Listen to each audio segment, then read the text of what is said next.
Today we are looking at one of the more obscure characters in the Lord of the Rings, and his name is Grima Wormtongue. So I would advise everyone to go back and listen to the episode we did on Theoden, because this is Theoden's most trusted advisor.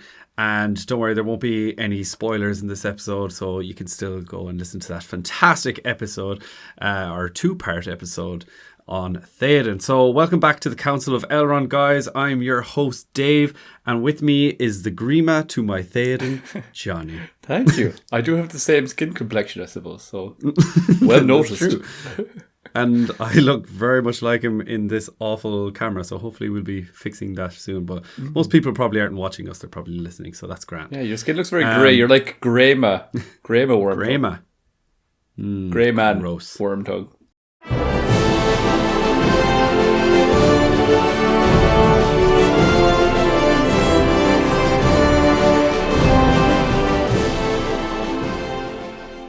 We'll actually get into his name and like some of the meanings behind his name in both Middle Earth and on Star Earth. All right. Yeah, and Star Wars.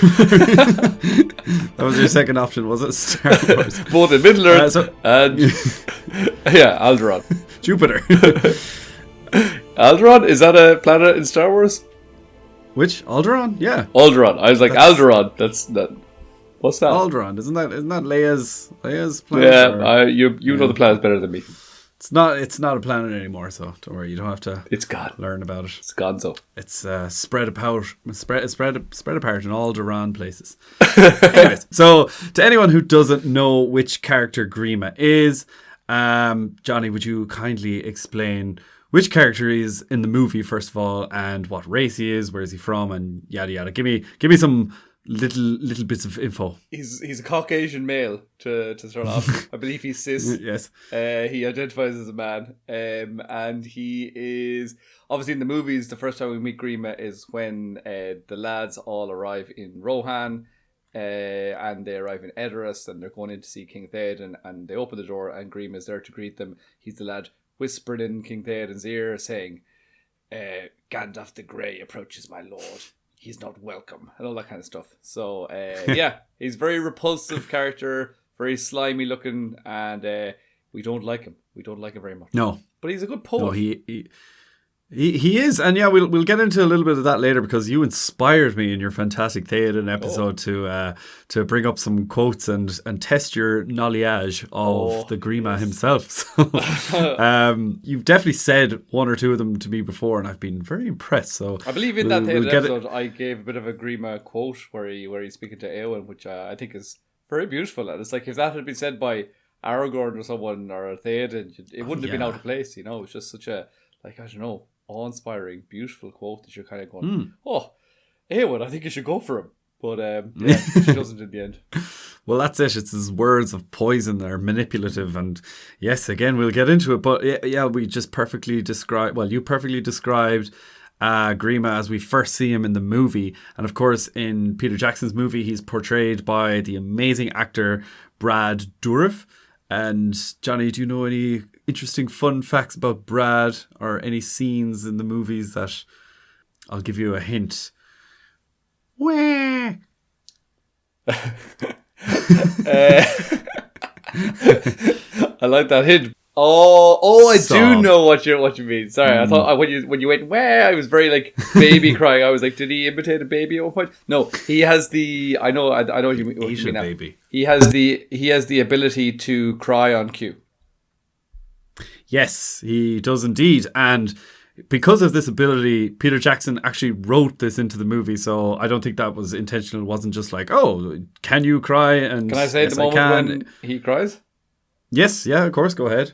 So it's when he first discovers that Sauron has been breeding an army of tens of thousands, and he walks out and they hear that big, and then they're all just there like, yeah, and all that kind of stuff, and then there's like the wind is blowing in his face, and you just see this like one single solitary tear just like trickling down his cheek. And he's like, maybe it was just from the wind. Maybe, I know, yeah. That happens to me all the time, but I'm looking in the wind. It happens to me. I'm like, on a roller coaster or something. Yeah. When I look into the wind, I'm like, am I very sad? this wind reminding me of something? Or no, it's just a... Maybe you're just a fantastic actor. I'm an amazing actor, Dave. I'm acting like I'm having fun right now. Oh, hilarious. Anyways, Brad, he does, I think we've talked about it before, but he's kind of not noticed as much, but he really does an incredible job of portraying the worm-like, greasy, little slimy villain man. But I just wanted to add a little side note here. The word Grima means mask or secret. So the word secret or the word mask in Old English. So I think that's kind of on the nose. And also I just wanted to point out that his name is also the first half of the word grimace, which means ugly, twisted expression on somebody's face. So I don't know, I don't think that was a coinky-dink. Yeah, I think not. But can I point out one more thing? Yeah, Chris can. That in the Spanish language, again, this is slang, so I don't know if this is the same all over the world. Maybe in Latin America it could be very different. But where I learned Spanish in Madrid in Spain, they have an expression which is something gives you grima. You'll say me da grima, and that means it gives me grima, and that basically means I think it's disgusting. Oh, so if I say you give me grima, I'm saying you disgust me. You're talking about me. Don't give me grima, okay? No, but like if someone kind of goes, "Oh, what do you think of? I don't know this anything that just something that you find disgusting. What do you think of mushrooms?" You could say, "Oh, mushrooms give me grima," and just basically means that I think mushrooms are disgusting. So just the first time I ever heard that expression in Spanish, I was like, "Oh, that's going to be very easy to remember for me." Yeah, that's cool. No, yeah, but I was going to say mushrooms give me more than grima. They give me diarrhea. But that's for another day. We'll cut that. We'll cut that. Diagrima. Yeah. I also just wanted to point out as well, I just thought it's funny that Gandalf often calls Grima a snake in the book, and he often gets these little nicknames in the movie as well. I think Eowyn might say it to him once or twice. Another interesting thing about Brad Dourif, though, did you know he plays another creepy character in a whole series of films? Yeah, he plays the voice of Chucky in all the Chucky movies. No way. A lot of Chucky movies. Yeah. So I didn't know that at all. Now I don't know if I've seen any of the Chuckies. I know Mark Hamill plays Chucky's voice in one of them. I think like one of the newest ones. Really? But anyways, we just referenced Brad Dourif's tear when he sees that the world of men will fall, yet he did betray his own kind and he joined Saruman. So why was he the way that he was? Was he always evil or was he just misunderstood? We're going to get into that into this episode. So I also just wanted to add that I feel like the book version of Grima is actually more similar to the character. Now, Johnny, I know you're going to hate me for saying this, but you know the character Alfred in the Hobbit movies, played by Ryan Gage. Yeah, I know we didn't love his character or that character in the Hobbits, but I think he's just such a I believe he was everything that was wrong with those movies, basically. Personified one character. Are you going to tell me that he's similar to Grima? No, but I just think, especially when you look at most of the artwork for Grima, he's always seen groveling and he's treated quite poorly, and he doesn't seem as like astute and wise as Brad's depiction. Like Brad is such a good villain, but I think a lot of what I've read about Grima is like he's kind of like hissing and like, you know, begging for forgiveness or, you know, getting beat or slapped or punched or whatever. And I'm going to give a couple of examples of the way he's usually treated later on. But yeah, I just thought, especially from seeing some of the artwork, that Alfred character just popped into my mind. But right, okay. Interesting. Not so fast. Consignment of empty barrels from the woodland realm. Only they're not empty, are they, Bard? Don't forget to like and subscribe and all those good things. And Dave, please carry on. Yeah, give us a view on YouTube as well. We're going to put up some lovely videos there. Share us on Facebook with like your mom's friends and your aunts, yeah, and give us a poke. Is that still a thing on Facebook? It used to be. Poke me in all the right places. Yeah, Johnny, what did we call Theoden's quotes the last time? Was it King's quotes or something like that? I believe I called it, something like that. Quotes of the Kings. King's quotes. So I don't know what we're going to call this. I've titled it Evil Whispers, but it's just, Evil Whispers, Grima's quotes. So anyways, I'm going to do the same thing that we did on the Theoden episode. I'm going to play a little game with Johnny and to the listeners here where I'm going to read out the start of a quote, and Johnny, hopefully you can finish it for me. I can help you out along the way if you get stuck. Are these just movie quotes? These are just movie quotes, yeah. Oh, okay. It'd be too difficult to go any other way. But you actually quoted this one during the Theoden episode, so this hopefully will be a little bit easy to start off with. So the quote goes, "So fair, yet so cold." You're starting off on an easy one there, I see. This is the one that I was talking about. Yeah, this is the one that I did quote. I don't know if I got it completely right, but this is where he's talking to Eowyn, and I think it's like very Shakespearean almost, or just really beautifully poetic channel plan. So give me it again. So fair, so cold. Yeah. So fair, yet so cold. Like a morning of pale spring still clinging to winter's chill. Oh, that was beautiful. Yes, well done. Thank you. Yes. So fair, yet so cold. Like a morning of pale spring still clinging to winter's chill. Yeah, like a poet. You hardly remember the full quote. That would be too much. So the full quote is it starts with Eowyn, and she said, "I'll read out Eowyn's line, then you go." Okay? Oh wait, ready? Okay, yeah, okay, go on. Okay, leave me alone, snake. Oh, but you are alone. Who knows what you've spoken to the darkness or to the shadows? Does he say more before he goes into the so-called? Yeah, he does. That part's tough. Oh, hang on 1 second. Oh, he talks about the walls of your bower closing in around you or something like that. Give me a hint. Give me a clue. Okay, so it's a bit broken up there. So you've got, oh, but you are alone. Who knows what you have spoken to the darkness? Alone in bitter. You just skipped a line there. No. You got the walls of Bower closing in on you. And then the next part is tough as well, because these are words I wouldn't even really know. Oh, well, I read it. I'll do the full quote. I'm very impressed with what you got. You read it, yeah. All right, so it's, oh, but you are alone. Who knows what you've spoken to the darkness? Alone in the bitter watches of the night, when all your life seems to shrink, the walls of your bower closing in about you, a hutch to trammel some wild thing in. So fair, yet so cold, like a morning of pale spring still clinging to winter's chill. Yeah, wow. So very good. I think I didn't expect you to get any of that. I'm very impressed with the bowels, the walls of your bower closing in on you. I thought that was good. Yeah. Oh, it's so good. Like in about 3 or 4 lines there, he really kind of gets his point across. He's like how, like, you are, clock's ticking basically, and who knows what you're up to. And then he it's like he says these like horrible things, but then the final like 2 lines are such a beautiful compliment, and it's almost like, I don't know. It gives me seriously mixed emotions, because it's like he's insulting her, but gives then suddenly you a winter's chill. Yeah, I don't know. If I were Eowyn, I'd be like, what's going on here? Are you insulting me? Are you coming on to me? What's happening?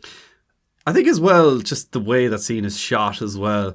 Like he uses the word so cold and like still clinging to winter's chill, and like the way he just touches Eowyn's face, like she does look so cold and chilly, but like so pure and, I don't know, beautiful. I think that whole shot is just done so well.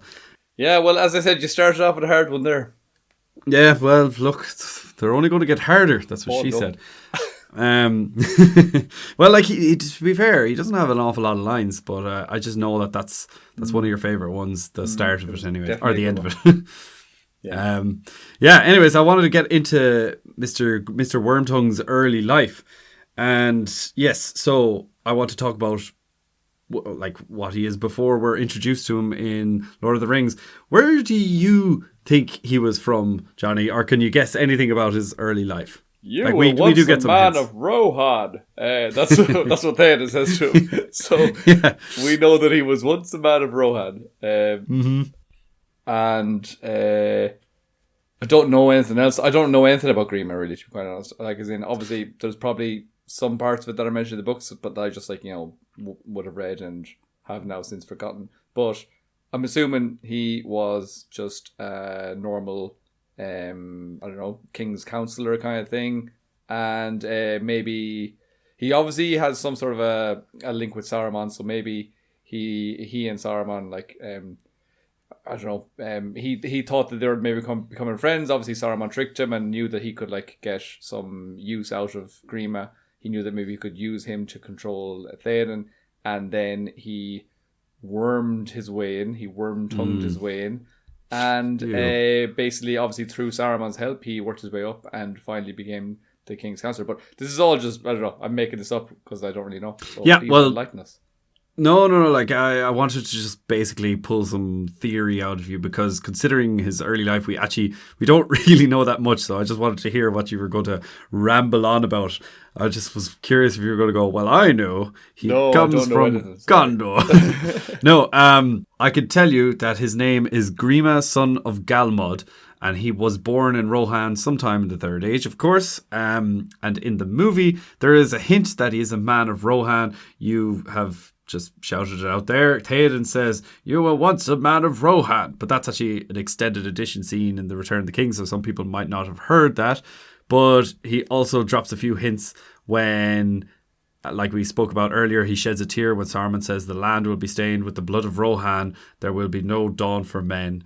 And also the final hint is when Saruman says, "You stink of horse," and that should remind you where his roots. But also, like, he says, "You stink of horse." Literally, the scene literally just before that was there's like a I don't know, a where he's in horse shit.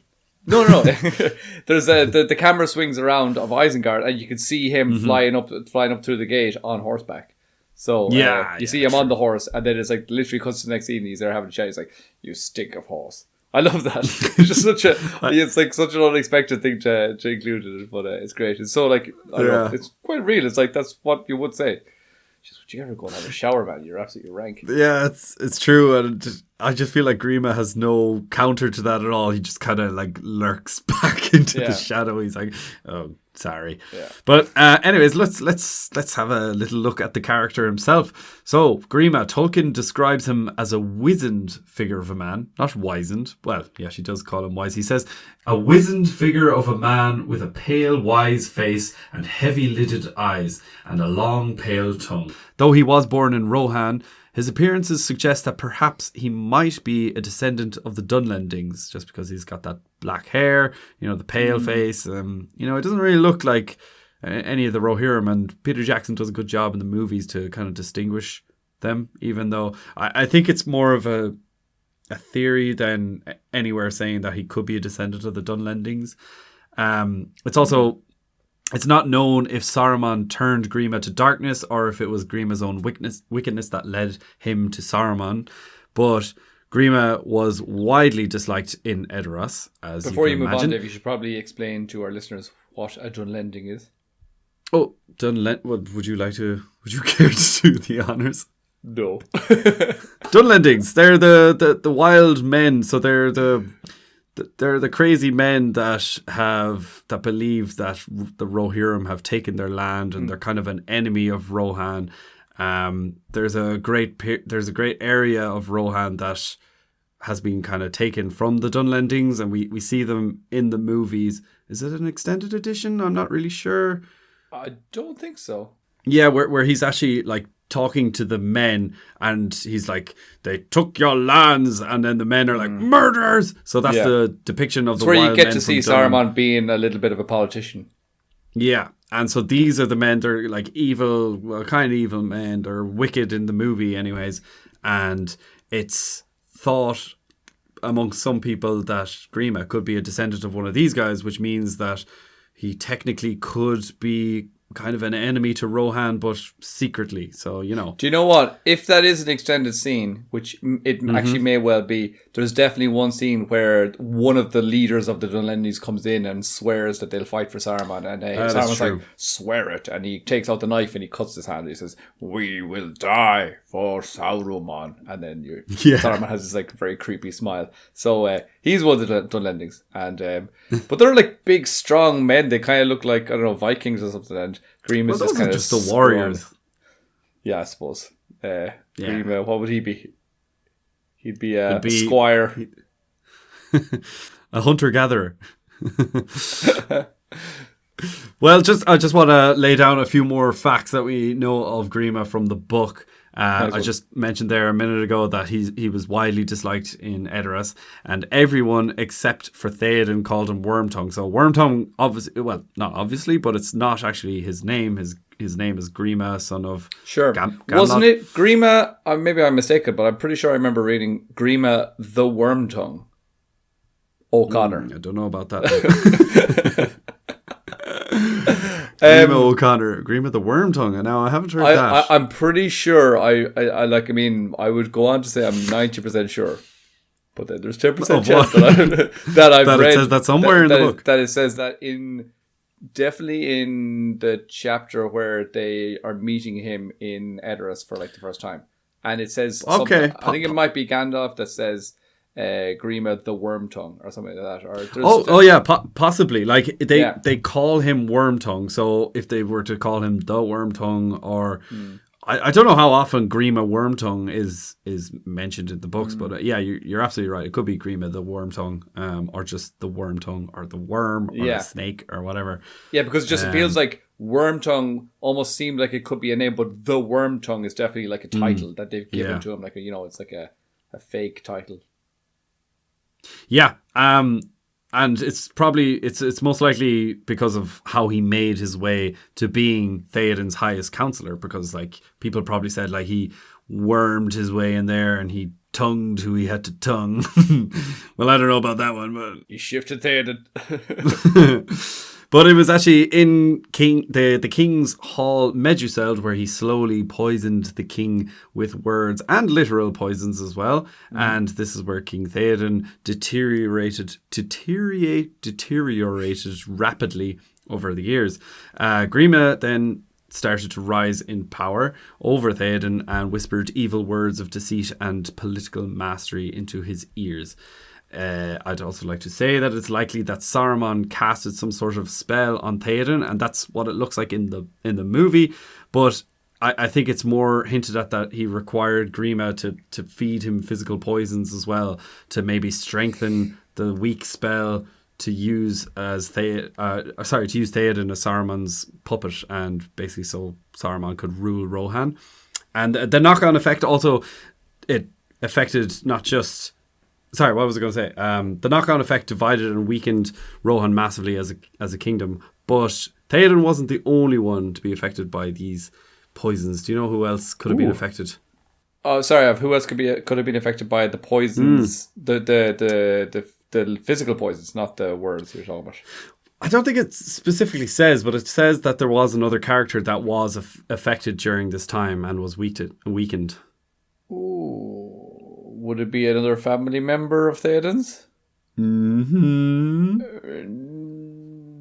Aemir? Gambling. Theodred? No, not Aemir. No, the only other one. Eowyn? First step. Eowyn, yes, it states that she was significantly weakened during this time. So yeah, I thought that was interesting because they don't show that in the. Well, I suppose she doesn't really smile, and then like when he's back to his full strength, Theoden, then that's when she starts to smile and look better again. So maybe they do kind of show it in the film a little bit. Yeah, I suppose the only other person that he kind of has a sort of a, well, as I said, that point where we see Wormtongue speaking to Eowyn and he gives her that like poetic thing that we started off with, that quote of like so cold and all that kind of stuff. So fair.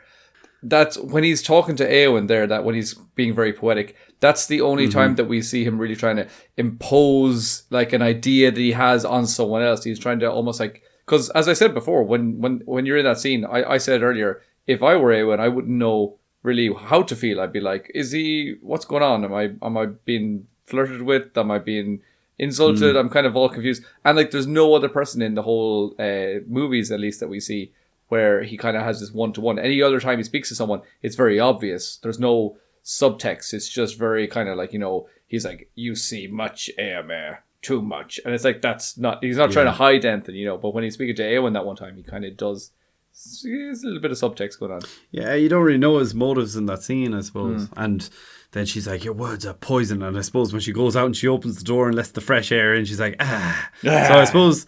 Yeah, maybe of horse, Dave. That's one of his powers. He just stinks a horse all the time. But I do feel sorry for her when she walks away and she says, your words are poison. And he just kind of like closes his fist and he kind of goes, oh, and it's like he's really. And he just looks down a little bit. He's like, yeah, I thought I had her.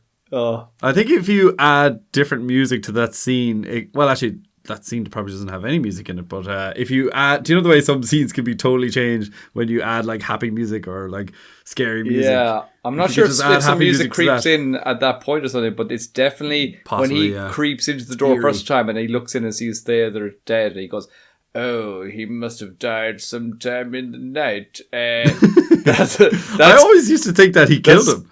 He's so guilty. Like as a kid, I remember watching this, it's like, oh no, he must have died sometime in the night. Yeah, how tragic for the king. Yeah, exactly. Yeah, you're kind of going, you're being very suspicious right now, Grima. What's going on? At that point, there's definitely no music, and it's very noticeable because it does immediately, and we've spoken about this before, it does, when there's so much music always just in the background of the Lord of the Rings films, that whenever there's a scene where the music cuts out, it just immediately kind of can... Well, it depends. Obvious. It can evoke certain emotions, but there in that one, what it's aiming to do, and it succeeds, is it really just puts you on edge, and you're kind of a bit nervous. You don't really know what's going on. So there's not that many times in all 12 and a half hours or 13 hours that the music actually stops. So they really put Howard Shore to work. They're just like, right, 12 hours and non-stop. Yeah. So if you think of your favorite artist, look at their last album that they made. I guarantee it's probably in the region of 45 to 50 minutes long. So he just produced like about 14 albums worth of music just for these movies.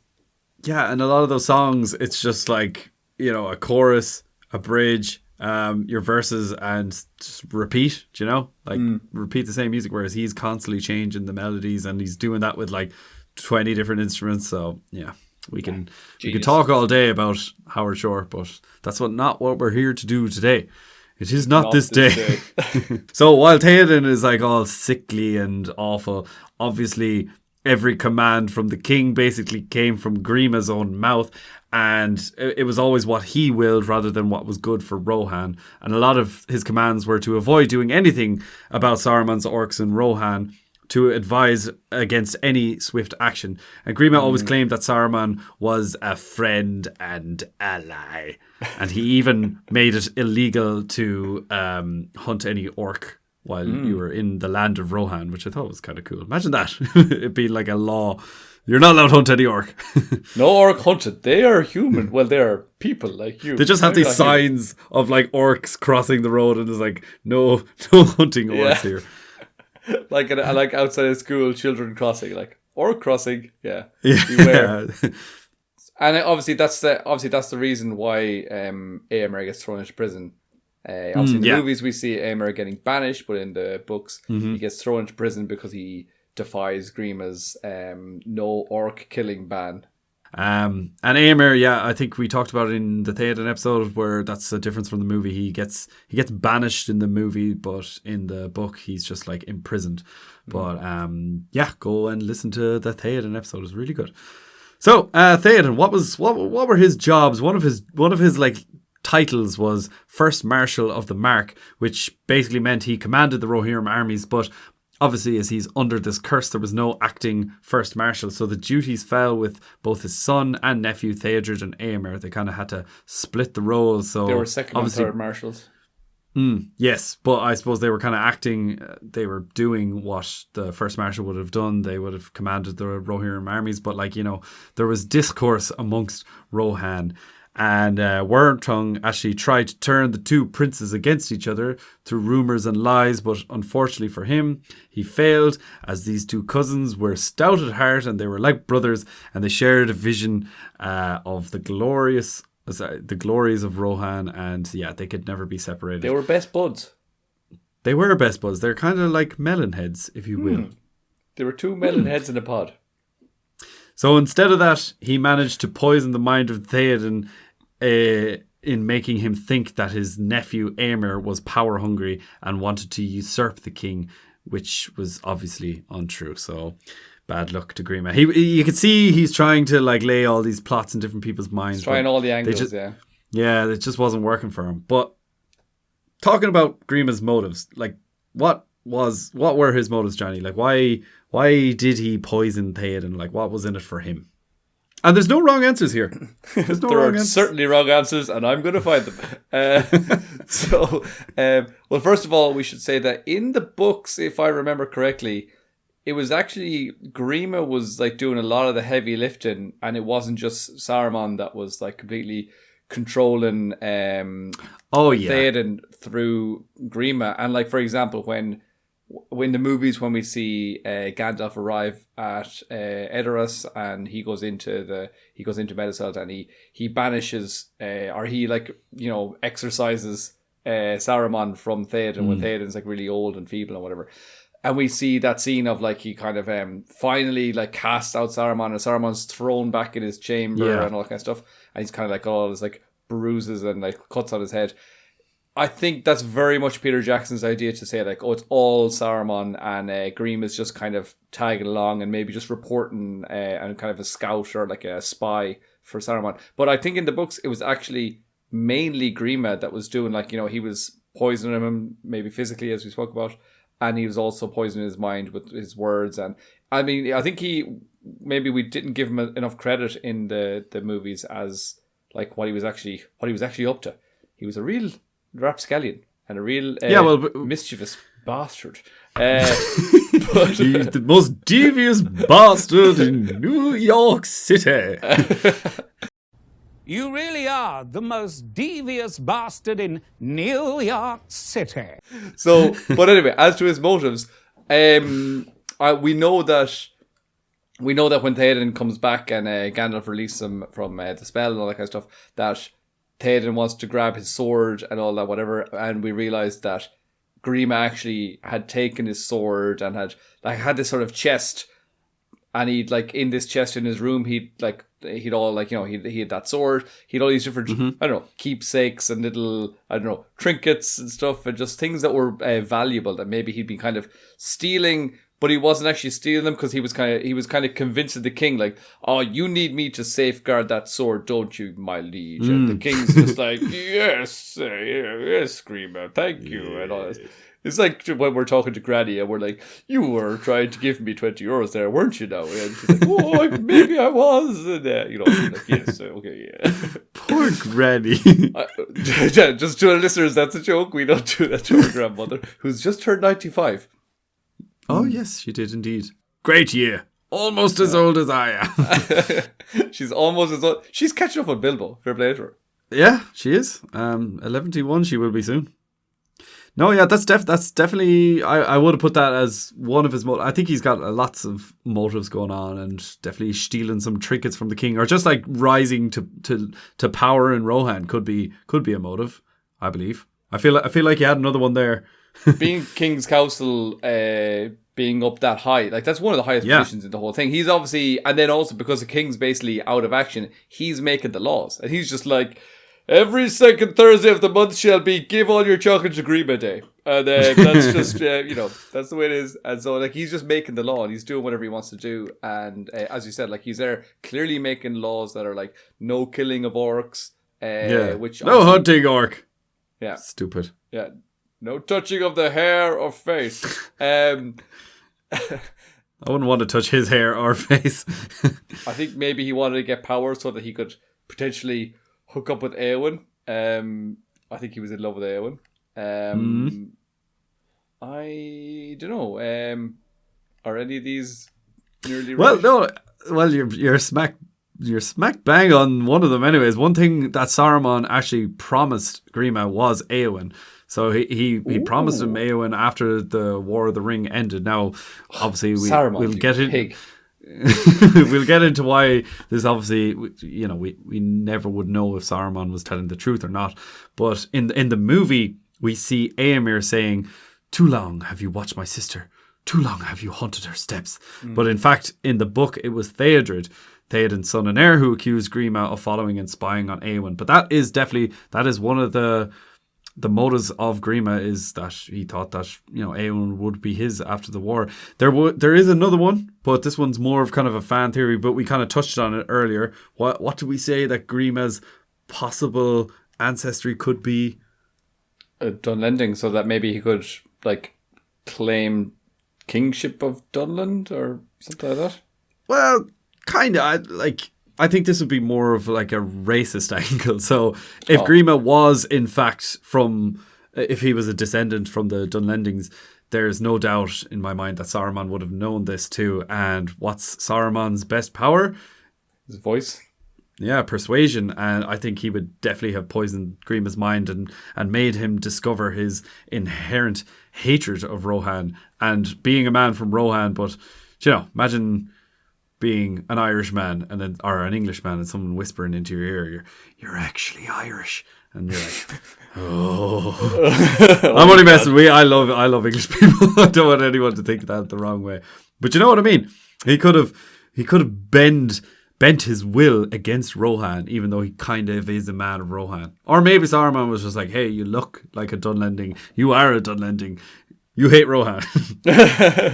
So that's a possible motive, but definitely the Éowyn one is fact. He was promised Éowyn, and yes, he was in love with her, and we kind of see that from the movies, but we never really know what his full motives are in the movies. He's very sneaky. We don't know, is he complimenting her, like you said, or is he, I don't know, insulting her? Saruman basically said to him, "You will smash." Hulk smash. So Johnny, anyways, speaking on his rise to power, how did you think he came about it? Now, again, no wrong answers. I just want to see, how do you think he got from wherever he came from? we don't have much information of his background, but, how did he get to being number 2 in the king's court? Did he have an uncle that was higher up, and he kind of just was Possibly. "My nephew is a good lad. I reckon you should give him a chance." I was going to say obviously back then, physical prowess could have been a reason where you would get a position up high in the courts, but he didn't seem to be a very physical character, so I doubt he was out winning jousting competitions or something, and then the king being like, "Oh, you are a very good knight, sir." So I don't think it was that way. Am I right? Trial by combat. Yeah. No. Again, I'm just gonna say that we don't know when he was born or what town in Rohan he was born in, but and we don't know how he got to being the king's number 2 or his number 1 advisor, I suppose. But I would assume instead of a jousting tournament or a trial by combat or anything, it would possibly because he came from a well-established family in Rohan, probably trial by poetry. Yeah, exactly. Maybe he's just because of. He's like Tyrion. I know Tyrion is actually royalty in Game of Thrones, but maybe he's highborn or even just he's got a family that's up there. Yeah, I'm just trying to fill in the blanks because we don't really know much about him. So I'm assuming he was born in or near Edoras, so he's actually near the king. He could have been born to a family of nobles or at least some respected or a family with great reputation to nobles in Rohan, and obviously we know a little bit about his character. Tolkien describes him as a wise man, or at least a man conveying wisdom, and it wouldn't be out of character to assume that he perhaps backstabbed and wormed his way to be in the king's court through his own shrewdness and cleverness. I think it's just the fact that he's a clever, shrewd guy, and you look at the rest of the townspeople of Rohan, you're like, they're not gonna be the king's number 1 advisor. The sharpest tools in the shed. No, they were all a bit dull. Yeah. There is definitely a point when Gandalf is having his little dialogue with Wormtongue, like the one that we see in the movie where he says, like, keep your forked tongue behind your teeth. There's definitely a point there. It's not so like all aggression towards Grima immediately in that scene where Theoden kind of comes out of that spell. He is a little bit more gracious to Wormtongue in that moment. There is a little bit of dialogue over and back, and they're kind of like trying to see what's to be done and what are we going to do, and what are we going to do with Grima now that we know that maybe he's not as trustworthy as maybe Theoden thought he was before. And I believe there's a part there at some point where he's kind of spouting on all this stuff, and kind of Gandalf says something to him along the lines of, you shouldn't be talking about something if you're not an expert in it, or something like that, kind of going on. Are you talking about the movie? No, in the books. Oh, right, okay. And he really puts him in his place, and he kind of goes, says something like, was it Einstein or was it Newton who said something like, if you are an expert in something, it's very easy to explain it. And it was something along those lines of how you're not able to explain this correctly because you don't, basically he was saying you don't know what you're talking about. And he kind of really shut him down nicely in front of everyone and was like, that's enough for you now, Grima. We'll have enough of that now. Quieten down. Good lad. Yeah, possibly. So maybe Gandalf, well, I assume Gandalf, all-seeing, all-knowing, he would have known a lot more about Grima than, well... So my point being is that maybe you're saying, maybe he actually is very, very intelligent and wise and cunning. And I'm sure he is wise. I'm sure he is cunning. But I'd say gives a lot off of... more of... Exactly. Like, I'm sure he kind cunning. of gives off and he kind of fakes this kind of persona of like this like really, really like, high intellect or whatever. Maybe he's not actually, maybe he's more of he's a phony. That's what he is. Yeah. Possibly. But actually, when you were just talking about that scene, first I thought you were talking about the scene in the film after Theoden has been exercised or whatever, for lack of a better word. I don't know what we're going to call it. Exercise bike. Yeah, he was just off the bike. But one of the words that Theoden uses in the scene is leechcraft. Doesn't he say like, your leechcraft would have had me walking on all fours like a beast? I love that. Oh, did he say leechcraft? I thought he said witchcraft. No, he says leechcraft, and I remember having the subtitles on and being like, what the hell is that? And interestingly, I thought this was interesting. The use of leeches, I suppose. The word leechcraft. So I think Theoden actually describes his work as leechcraft in the book as well, and it's actually not a pejorative because leechcraft is an old way to describe the art of healing. So you would say these people are leechcraft, or these people would be actually described as leechers, which I think is kind of interesting because I don't think it's a coincidence that Grima can be seen as a leecher in more way than one. Sounds pretty pejorative to me if someone's like, he's such a leech, that lad.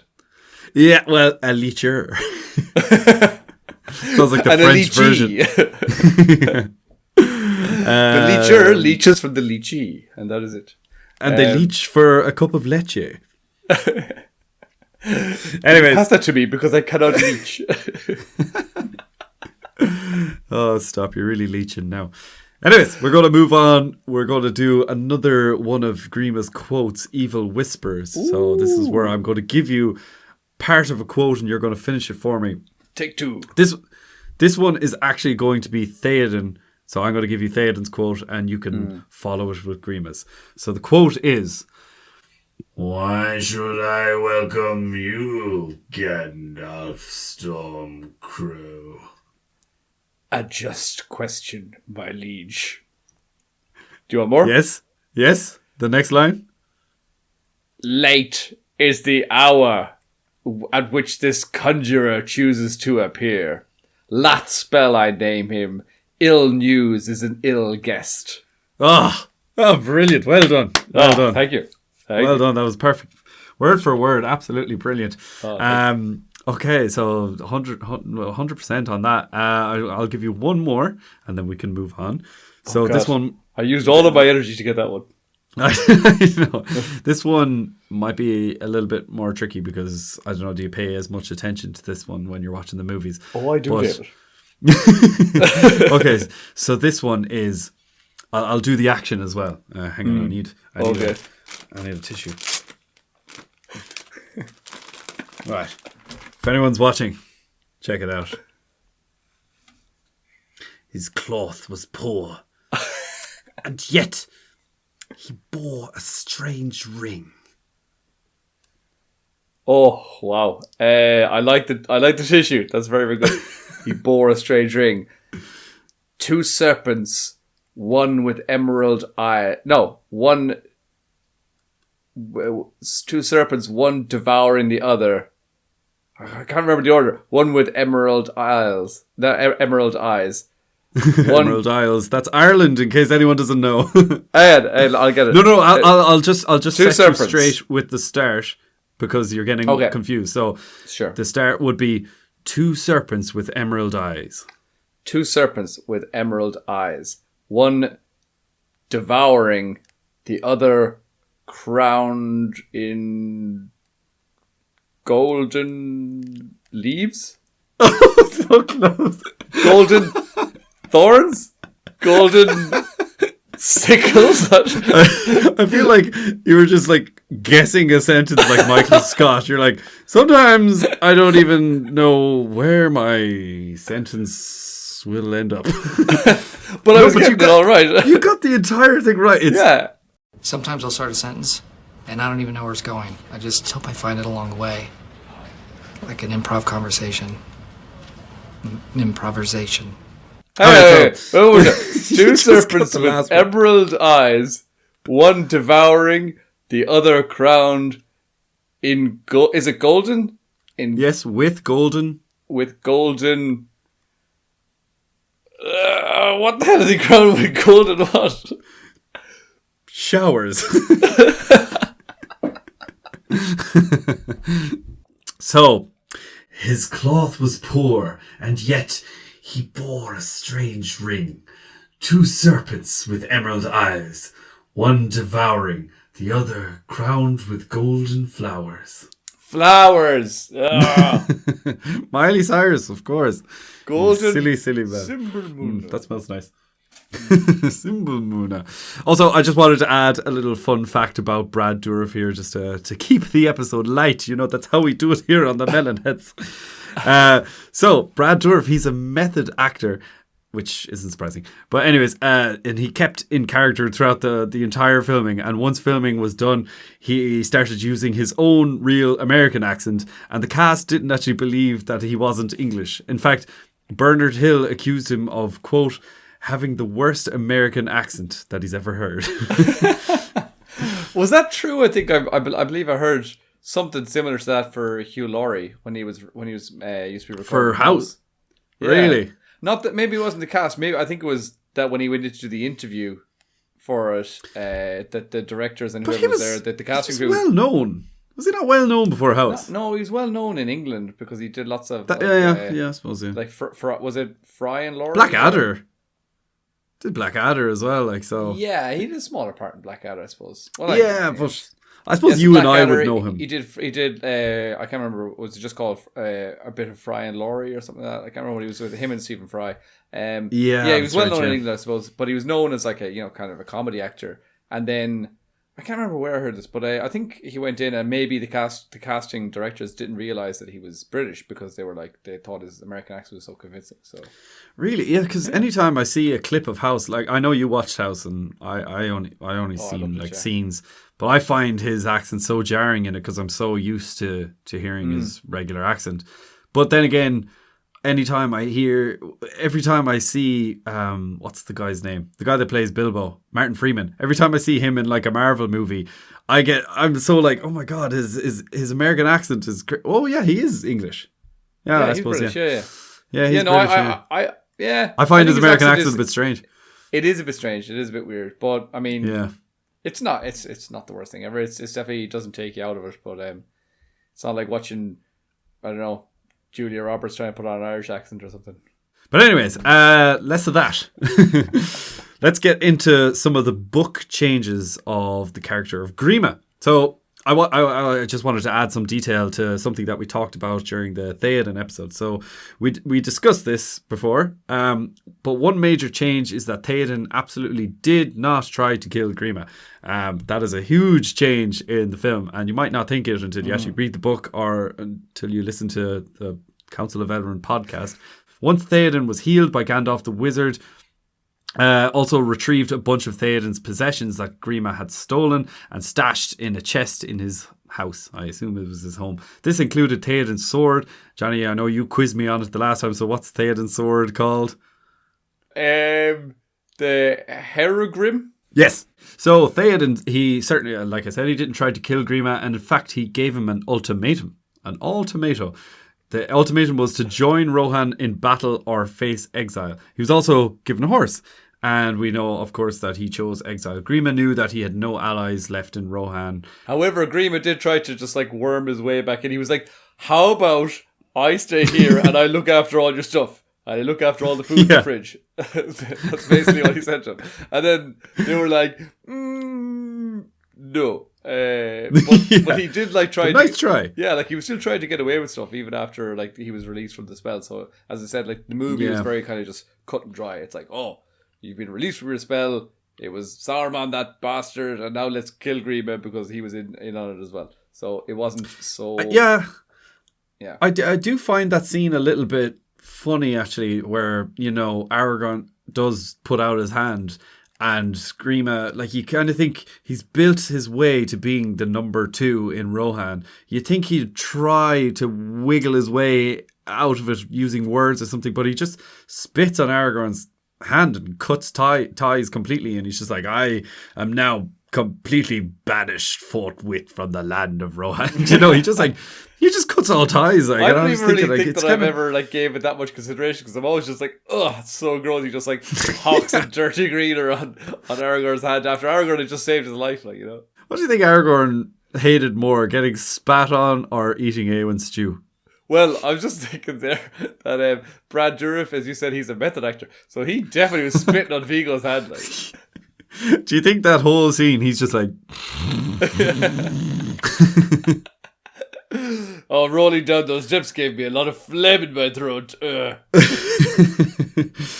Yeah, so anyways, we can see from this scene in the book that it really does show the true kind nature of Theoden, even after all that Grima's put him through, like physical duress and mental duress. He still kind of reaches out his hand and, offers him an ultimatum. Yeah, so another change that we have here would be Grima's journey back to Orthanc. So in the films, or in the Two Towers, I think it is, we see Grima fleeing Rohan, and so straight after the scene that we just talked about, he flees Rohan, he returns to Isengard before the Battle of the Hornburg, and he's giving Saruman some advice on Theoden's strategies and the weakness of the walls and all that jazz. But in the book, it actually takes Grima a long, long time to get back to Isengard. And by the time he arrives, the Ents have already taken over. And Gandalf has warned Treebeard about Grima, so he knows he's coming. And Grima basically lies and he tells Treebeard, because he doesn't know, he's been travelling to Isengard, he doesn't know what's been happening all around him. And he just says to Treebeard that he has news for Saruman from King Theoden. But Treebeard is like, no, you gotta sit here with me now, or else and wait for Gandalf's return, or else you can swim to Orthanc. So he chose the latter, even though at this point Grima now hates and fears both Gandalf and Saruman. So it was either wait for Gandalf to arrive or else swim to Saruman. He chose the familiarity of his old master because he possibly hated Gandalf even more. And that way he got to have a nice little bath on his way to Orthanc as well, so that Saruman wouldn't complain about him stinking of horse. So, very good. Getting back into the good books of Saruman. Of sewage. Yeah. So Johnny, obviously one of the biggest changes we have is the demise of the character Grima. So some people listening to this podcast might not have actually seen the extended editions. So Johnny, what happens to Grima in the movies? Because remember, in the third movie, he's completely cut. Him and Saruman completely cut. So yeah. Carry on. I will sit here and drink my tea. Right.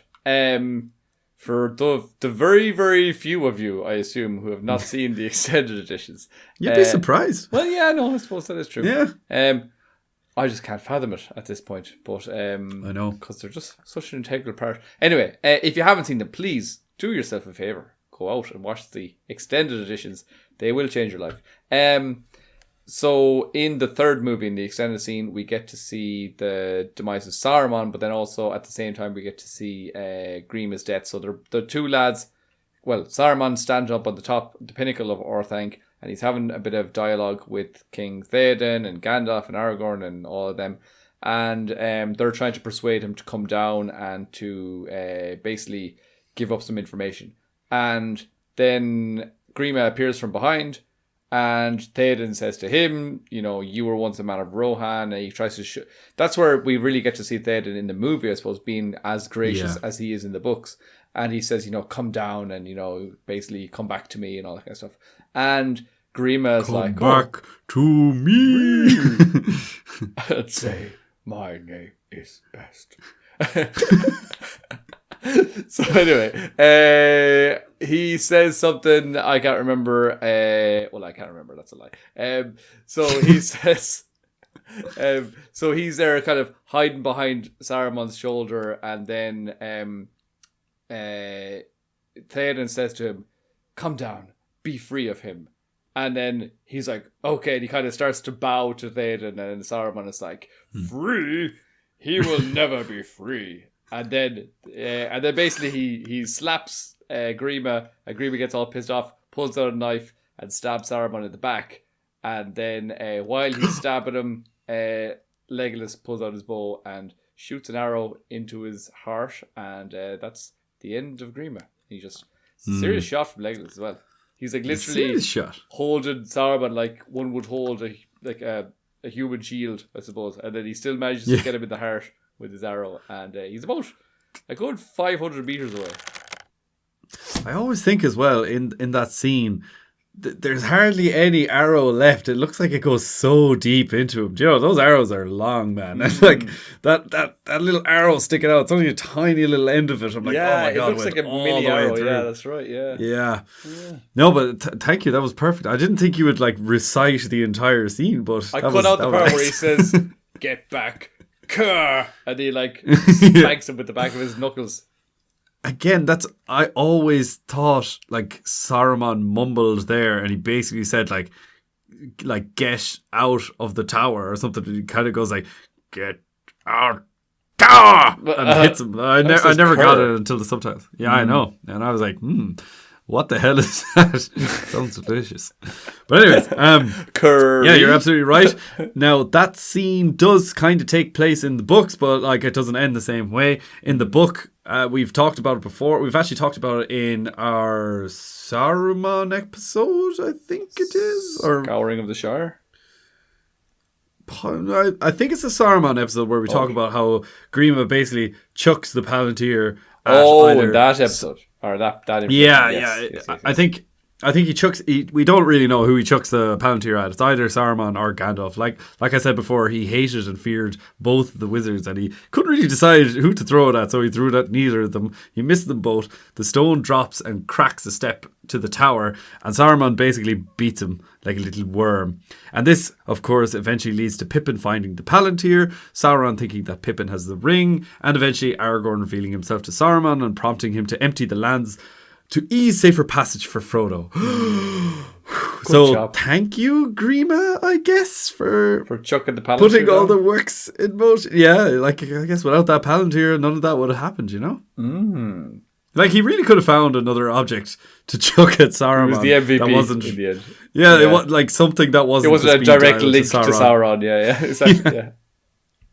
But anyways, now Jonathan, do you remember his real fate in the book? Or at least some of it, like anything that you remember. What happens? So obviously in the book we've got the Scouring of the Shire, where that's where we also have a podcast. We do. we do have a podcast on the episode that was recorded a while ago, so I'm trying to remember bits and pieces of that. But I remember... I don't actually... I think I went back and listened to that podcast in preparation for this one. Oh, right. It wasn't very helpful. No, I'm only messing. It was really, really good, but it focused more on Saruman, I suppose. Yeah, so obviously in that we do... Because we see Saruman doesn't die at that point in the books. He dies in the Scouring of the Shire and he is killed by Grima as well. Does he slit his throat, I think, or something? There's definitely a knife involved, and Grima's there, and so are all the gang. But it happens in the Shire. Does he die, or is he kind of just like let go? Or yeah, well, anyways, you did brush over just the fact that if people haven't listened to our amazing podcast about the Scouring of the Shire, basically in the book, after the ring is destroyed, the hobbits, they all return to the Shire and they see that it's practically under the control of ruffians and their leader who's named Sharky. And who's Sharky, Johnny? Sharky is Saruman. Sharky, yes. Saruman is named Sharky at this time. He just was like, I want to be known by Sharky now. Call me by my rap name. It's my street name. Yeah. He's just going around leaving his tag on the side of like Bag End. Sharky was here. Yeah. 30, 19. Yeah. So the hobbits come back and they see that the Shire is nearly completely destroyed. The trees are all cut down and there's a lot of industrial machinery everywhere now, which is, totally against the Hobbit lifestyle. But eventually the hobbits all revolt and this little revolution is led by Frodo and they take back the Shire. They surround Saruman and Grima. And by the way, at this point in the book, Saruman just constantly calls Grima Worm at this point. So he's just calling him Worm. He's leaving out the Wormtongue. He's just like, yeah, you worm. Also, as well, it's worth noting that Saruman has lost his wizard powers at this moment, except his deceptive voice. And you'll see how that comes into play. Saruman basically attempts to stab Frodo even while he's like completely surrounded. And he's wearing his mithril shirt. Yes, exactly. And the mithril shirt breaks Saruman's knife. And the hobbits then all want to kill Saruman, but Frodo's like, no, spare him. And he basically just tells Saruman to leave. Spare me. So Frodo's like, yeah, just leave, man. And then the hobbits all create a lane for Saruman. I'd like to finish this scene by actually reading the passage from the second last chapter in Return of the King, the Scouring of the Shire, and tell you what happens next, because I think it's just best if you just read from the Gospel of St. John. I would be very keen to hear that. All right, cool. I'll try and not do many voices, but anyway. Oh, please, more voices. The more the merrier. I'll try my best. If Smeagol just made his appearance, it wouldn't be bad either. Smeagol is actually the narrator in this scene. No, I'm only joking. Okay, here we go. So, Wormtongue hesitated and then followed his master. Wormtongue, called Frodo, you need not follow him. I know of no evil you have done to me. You can have rest and food here for a while, until you are stronger and can go on your ways. Wormtongue halted and looked back at him, half prepared to stay. Saruman turned. No evil, he cackled. Oh no, even when he sneaks out at night, it is only to look at the stars. But did I hear someone ask where poor Lotho is hiding? You know, don't you, Worm? Will you tell them? Wormtongue cowered down and whimpered. No. Then I will, said Saruman. Worm killed your chief. Poor little fellow. Your nice little boss. Didn't you, Worm? Stabbed him in his sleep, I believe. Buried him, I hope. Though Worm has been very hungry lately. No, Worm is not really nice. You had better leave him to me. A look of wild hatred came into Wormtongue's red eyes. You told me to. You made me do it, he hissed. Saruman laughed. You do what Sharky says. Always, don't you, Worm? Well, now he says, follow. He kicked Wormtongue in the face as he grovelled and turned and made off. But at that something snapped. Suddenly, Wormtongue rose up, drawing a hidden knife, and then with a snarl like a dog, he sprang on Saruman's back, jerked back his head, cut his throat, and with a yell ran off down the lane. Before Frodo could recover or speak a word, 3 hobbit bows twanged, and Wormtongue fell dead. So he did get killed by a bow and arrow. Yeah. Right. So like, yeah. So obviously that's a nice little call back there. You started at the very beginning there with Frodo saying the words, "You need not follow him," and that's exactly what Theoden says in the movies. I was going to ask you, if you found anything familiar about what Frodo says. I sure did, Dave. I don't miss a trick. You need not follow him. Yeah. And I also had written down here that it's worth noting that the deaths are similar, with Grima killing Saruman with a knife and then being shot with an arrow as a reaction. So, and it is kind of a weird reaction from Legolas. Like, what's he going to do? They were like saying how the importance of keeping Saruman alive. Because, oh, of course, but like, he was going to get dead at that point. Yeah, they didn't know. They were miles away. They couldn't see anything. Only Legolas with his sharpshooter eyes could see that well. He was like, he's got like 2 like binocular scopes just for eyes. True. Yeah, but we can see in this little passage that Grima actually hesitated, and I think that's like one of the really sad parts about the scene and about his character. He almost took Frodo's offer and stayed while Saruman was going to leave, and he almost flinched and was prepared to abandon his. It is a great quote. It's a really nice just passage that you read, because it also it gives you lots of like emotion, and it gives you lots of background in a very short period, and it kind of shows you the character, that it's almost like, he's under Saruman. We know that Saruman's voice is so powerful, he can convince anyone to do anything, really, and so that's what he's dealing with. He's just a normal man. He can't really fight the will of Saruman. And so Saruman convinces him to do these terrible deeds. He does them, maybe against his own wishes. And then when somebody offers him grace or mercy, he feels like he can't accept it, because he knows that he's done these terrible deeds, and he's killed people, and he's done all these tasks for Saruman. And Saruman knows that he's kind of in too deep at this point. He's gone too far, and maybe he knows that basically, if the hobbits found, like at that point you said Frodo didn't know of any evil that he'd done, and Saruman just immediately said, "Oh, you don't know? He just killed that guy." And then now, any chance that Frodo was going to kind of be like, "Oh, come on, you can stay with us," now he knows that Frodo would be kind of like, "Actually, you know what? No, you're better off going off." Yeah. So it's like, he's got nowhere to go. Basically, he has to keep following Saruman, but not because he wants to. It's just that he's tied to that now, I suppose, because of what he's done. But I do feel sorry for everyone in that scene, because like, Grima's not given a chance. But even like you mentioned there, Frodo, like it says before Frodo could recover or speak a word, 3 hobbit bows twanged and Wormtongue fell dead. So he didn't even get a chance. Grima ran away, and then Frodo could have said like, "Let him go," or he could have been like, catch him. But like, he didn't even get a chance. Kill him. He's already dead, my lord. Kill him. Yeah. Do you know Kill that him in, again. Pirates of the Caribbean, where they're like, shoot him, cut out his tongue. Shoot him, cut out his tongue, and then shoot his tongue. Shoot him! Cut out his tongue! Shoot him and cut out his tongue, then shoot his tongue. And trim that scraggly beard. Yeah, I love that. But we can see, unfortunately, the words of Saruman convinced Grima to follow. Obviously, Saruman lied about Grima killing Lotho himself in a cowardly way. Like, maybe, I think it's implied that Grima did kill Lotho, but it was Saruman that made him do it. Killed him much more impressively.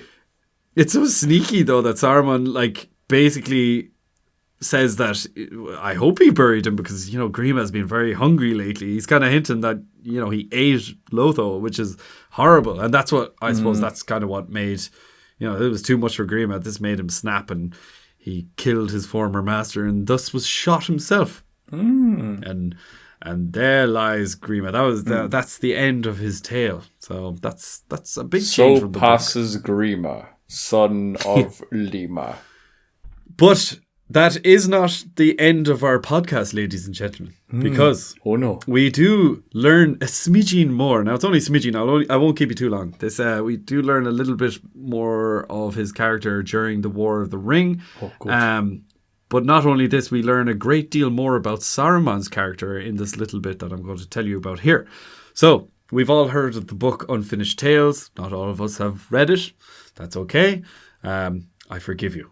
But it's an unfinished in the book. In the book Unfinished Tales, we learn some new information. So just after Gandalf escapes Orthanc on the Eagle in the book, he's dropped off at Edoras. Now, we know this from the Lord of the Rings book, but what we learn from Unfinished Tales is that Grima journeys to Isengard to inform Saruman about Gandalf's arrival in Rohan. Now, on the way out of Isengard come the Nazgul, who had clearly just been questioning Saruman, and Grima is caught by the Nazgul. He bumps into them on his way to Isengard, and the Nazgul capture him and interrogate him. And it mentions that the Witch King is the one that interrogates him, and he wants information on the ring and the Shire and where it's located and all this yada yada. Now, Grima immediately offers up all this information, telling them that Gandalf often came and went from the Shire, and he told them where the Shire was, the directions and everything.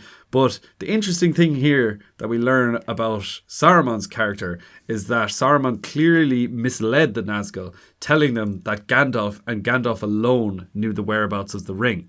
So technically, Saruman was like a double traitor to the West and Sauron.